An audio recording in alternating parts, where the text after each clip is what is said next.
Dhrangadhra police cyber crime અંતર્ગત નાણાં fraud કેસમાં 3 આરોપીઓની કરાઈ અટકાયત, જ્યારે એક આરોપી અટકાયત કરવા કવાયત હાથ ધરી છે।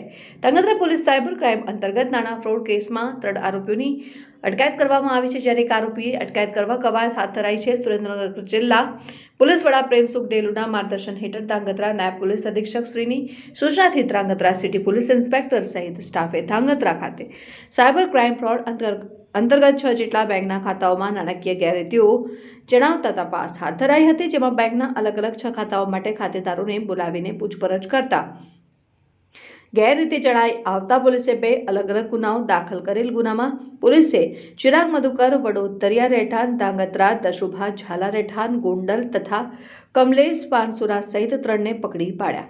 આ ઉપરાંત અન્ય એક આરોપી મિલન ચંદા રાણા નામના આરોપીને પકડી પાડવાના ચક્રો ગતિમાન કર્યા છે અને હાલ તો ધાંગધ્રા પોલીસે 3 આરોપીની અટકાયત કરીને તપાસ હાથ ધરી છે। Reporter Basit Shaikh, news 7 India, Dhrangadhra, Surendranagar.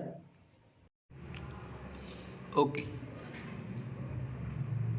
હાલ સાયબર ફ્રોડના જે ગુનાઓનું પ્રમાણ વધવા પામેલ તેને ડામવા માટે પોલીસ મહાનિદેશક અને મુખ્ય પોલીસ અધિકારી ગુજરાતના ગાંધીનગર નાઓએ મૂળ એકાઉન્ટ એટલે કે જે ખાતાઓ ભાડે રાખી અને જે ફ્રોડના નાણાં તે ખાતામાંથી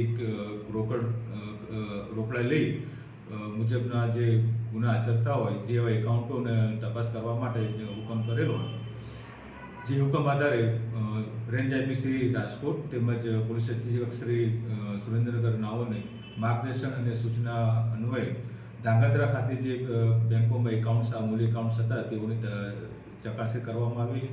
જે એકાઉન્ટ ધારકોને બોલાવી તેની પૂછપરછ કરવામાં આવેલી અને પૂછપરછના અંતે કુલ 6 એકાઉન્ટ જે હતા કે જેમાં વધારે પડતા જે રકમનું ચૂક થયેલું હતું તેવા ગુનામાં અમે 2 ગુના દાખલ કરેલા છે। જે ગુનાની અંદર એક ચિરાગ મધુકર વડોદરિયા કે જે ધાંગધ્રા ખાતે રહે છે, તેની સાથે એક દશુભા ઝાલા જેઓ કોંટના છે, કમલેશ પાનસુર કે જે આપણે ધ્રુમટના છે ધાંગધ્રા તાલુકાના, અને બીજા એક મિલન ચંદારાણીયા છે કે જે હજુ જેનું ખાલી નામ ખોલેલું છે, ક્યાંના છે તપાસ કરવાની બાકી છે। આ પૈકી 3 આરોપીઓને અમે અટક કરેલા છે અને હાલ તેઓની પૂછપરછ ચાલુ છે।